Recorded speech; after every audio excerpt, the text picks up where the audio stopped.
Mott had checked all of Stucky's rental cabins. There had been no sign of the Wakes.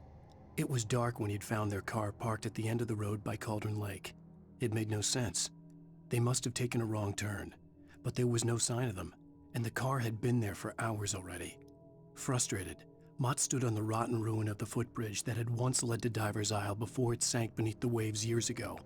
The boss wouldn't be happy.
could see Cauldron Lake. I thought I could make out the spot where the island and the cabin had been.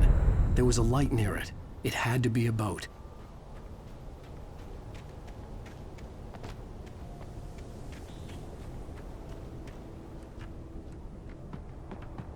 I was close now. I had to get there fast. I dreaded what I would find. I tried to hold on to Alice, but her form melted away. I was losing control. Dr. Hartman stood in her place. I wanted to hit him, but my arms were jelly. He smiled. It was a reassuring smile, and I hated him for it. I had to give you a sedative. Don't fight it. You went through another rough period. Right now, it's very important that you stay calm. We don't want you to have another episode. You're a patient at my clinic. Have been for a while now.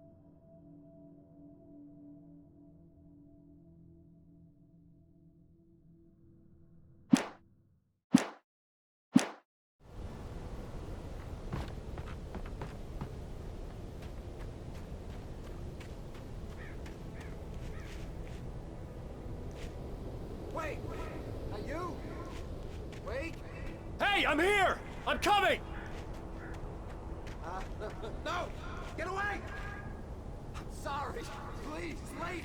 The boss didn't know who he was messing with. I didn't know. I swear, I didn't know. We don't have a wife. We don't know where she is. She's probably drowned. We just said we had her to make him play ball. You see? To get him writing for us. Please! Please! Oh, I'm sorry! Please don't hurt me! Ah! Ah!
With the drunk midwife, who's that yonder hole in flames? Previously on Alan Wake, I'm hunted by the law. Sheriff, Wake's running. I'm giving chase. Are you seriously telling me that writer just took out my deputies? A thriller I supposedly wrote is coming true. The genre of the story seems to be shifting. It's turning into a horror story. I was told that Alice had been kidnapped, but that was a lie. We don't have his wife. We don't know where she is. Her purported kidnapper was eaten up by the dark presence before it attacked me.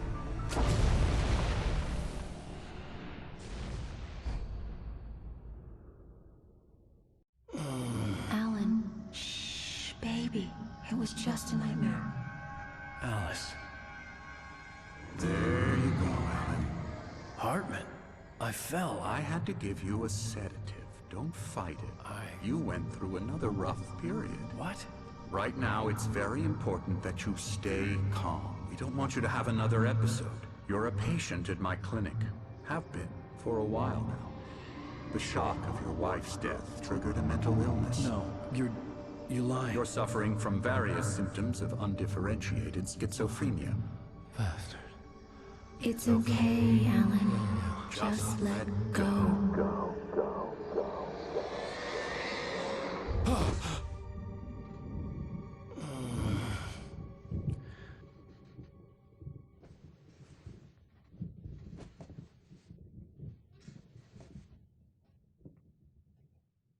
I felt groggy. Whatever Hartman had bumped in me was making me numb. I felt like this was happening to someone else. Someone I was watching on television. I couldn't think. Couldn't focus. There were only empty sheets of paper here. No manuscript pages.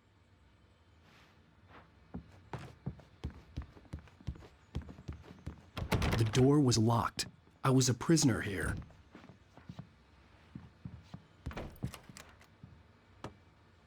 Good evening, Alan. Are we feeling better now? Feeling calm?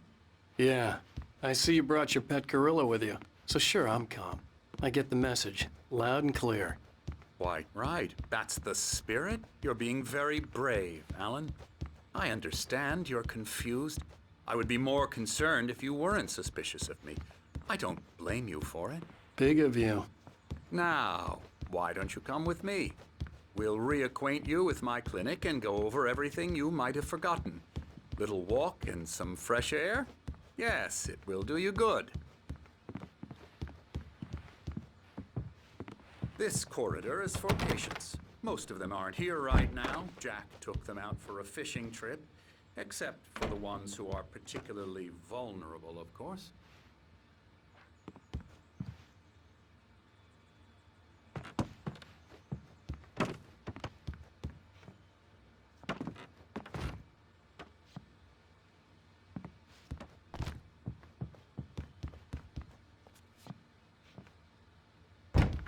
I encourage creativity as a part of the recovery process here at Cauldron Lake Lodge.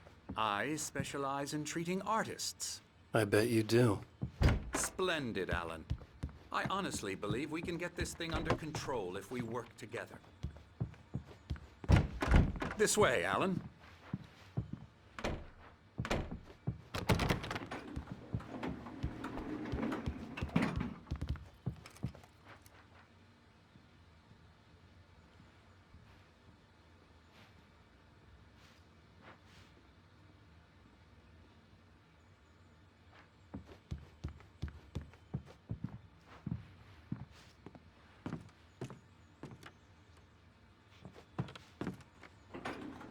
Now, Alan, from past experience with you, I know I need to get right into the heart of the matter as quickly as I can after an episode. So I'm just going to say this. Alice is dead. No. You're in a very vulnerable state until you understand and accept this. Alice drowned, and you couldn't face that. You're suffering from hallucinations, paranoid delusions, unusual thinking, an obsession about light and darkness, a feeling that everything revolves around you, your thoughts and dreams. Your mind has constructed an elaborate fantasy scenario in which your writings are affecting reality. She has been kidnapped and supernatural forces of darkness are trying to stop you. We go this way, Alan. I wasn't ready for another shot, so I went along with it. He had to be lying. But under the influence of the drug he had given me, I had to fight not to believe his words. It's all in your head. You've been making it up. Apart from the tragic accident with your wife, no one has been killed. Your delusions are just a manifestation of your subconscious mind trying to protect you from the too painful truth. Unless we fight the fantasy, it will return. I know the instinct is to resist me, but think about it. Doesn't this make far more sense than the insane supernatural conspiracy you have concocted in your mind? You're a skeptic by nature, Alan. We both know this. Everything can be explained